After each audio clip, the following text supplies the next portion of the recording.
Demak, SK imtihoni jiddiy namunaviy savollarni tahlil qilayotgandik. Bizda IUna mokchoq ko'rigi. Ya'ni IU degani sabab, mokchoq degani maqsad. Sabab yoki maqsadni topish. Bu bo'yicha mana nega munhang 4 ta savol tushar ekan. Bizda savol quyidagicha. Taymil titko chelmuni tapashibsham. Quyidagini eshitib savolga javob bering. Va aynan savol quyidagi. Yojaga chonmahan mokchog'in moshimlikka. Ayol telefon qilganlik maqsadi nima? Ya'ni ayol erkakka telefon qilganki, nima maqsadda telefon qilgan? O'shani topishimiz kerak. Va biz o'qib olamiz. Bu yerda ayol Insiveso Chikvon. Insiveso degani nashriyot bosmaxona ekan. O'sha joydagi ishchi ekan ayol. Erkak esa mijoz ekan mana sonli. Demak, ayol aytayapti: "Annyeonghaseyo. Salom. Chumun hashin hongbo mulpum kvalyon heso chonhatirioninde." Buyurtma qilgan reklama mulpum degani mahsulot ma'nosida keladi. Ya'ni reklama mahsuloti Xo'p, o'sha bo'yicha, ya'ni kvalyonhada degani bog'liq bo'lmoq. Buyurtma qilgan reklama mahsulotingizga bog'liq bo'lgani uchun sizga telefon qilyapman. Chevson heso otokajon. Ya'ni sizdan uzr so'rayman. Nima qilsak bo'ladi? Ya'ni bitta muammo yuzaga kelgan. Nima desa, tamdan chikoni chumun soril chalmot ilgoson o'sha ke pakke insve soril motesimde. Mana buni shivin deb o'qisagan bo'ladi aslida. Xitoy raqami ishlatdim. Shivin degani 50 ma'nosida keladi. Miqdorni ifodalash uchun biz koreys raqam ishlatishimiz kerak. Bu yerda tarjima qilayotgandik. Tamdan chikvon degani, hop, tamdan hada degani o'z zimmasiga olmoq. Ya'ni mas'ul ishchi. Chumunso degani ariza, ya'ni buyurtma qog'ozini chalmot ilgoso xato o'qilgani uchun 50 tadan tashqari insveril motesimda 50 tadan tashqari chiqara olmadik, ya'ni bosma qila olmadik ma'nosida kelyapti. Sizni reklamangizni 50 tadan ortiq chiqara olmadik.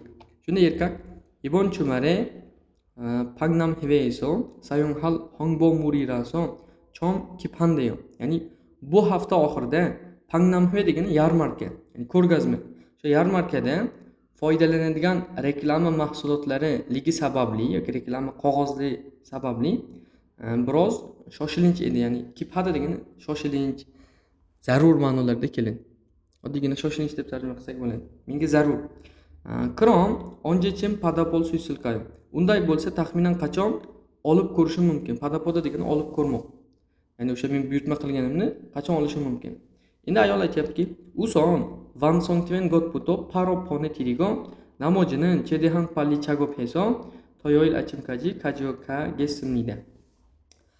Avvalo yakunlangan, ya'ni tayyor bo'lgan narsalardan, reklama qog'ozlaridan boshlab darhol jo'natib beraman va namoji qolganini chedehan palli degani iloji boricha tezroq, chagop heso degani tayyorlab yoki ish qilib tayyorlab, toyoil achim shanba kuni ertalabki vaqtgacha kajo kagesimda olib borib beraman. Choy shilsu temne sengin munjenika chejakbinin patcha ankesimida. Bizning shilsu degani xato. Bizning xato sababli paydo bo'lgan muammo ligi uchun chejakbi degani ishlab chiqarish xarajati olinmaydi. Ya'ni xizmat puli olinmaydi sizdan. Shunda mijoz erkak aytayapti, "Pangnam hvenin yolshiye shijakanika nitchanke vachusayon." Ko'rgazma soat 10 da boshlanishi sababli kech qolmasdan keling yoki olib keling deyapti. Demak, tushundik. Ayol nima uchun telefon qilyapti desa, qo'lidagi ishchi, ya'ni mas'ul xodim buyurtma qog'ozini xato o'qigan va kam chiqargan reklama qog'ozini. Hongbo muri pesong tvel changsora tavagan haryogo. Reklama qog'ozi yoki mahsuloti yetkazib beriladigan joyni tekshirish uchun telefon qildi. Yo'q, xato. Hongbo muri chuga chejak suryangil muni haryogo. Reklama mahsulotining qo'shimcha ishlab chiqarish miqdorini so'rash uchun. Buni hada degani murojaat qilmoq, so'ramoq. Hongbomul insive chagobe munjaga isosimil aliryogo. Reklama buyumlari, mahsulotlari. Insive degani bosish, nashriyot qilish, nashr qilish. Ishida muammo paydo bo'lganligini ifodalash uchun, bildirish uchun. Shunda nisbatan mana bu 3 to'g'ri chiqadi. Haqiqatda paydo bo'lgan muammo xato kam chiqargan. Hongbomul chejak pyongi nironan iyurul sonmyon haryogo. Ya'ni reklama mahsuloti ishlab chiqarish xarajati oshganligi sababini tushuntirish uchun. Ular pul olmaymiz dedi. Shunda javob uch. Mana muammo borligini bildirish uchun.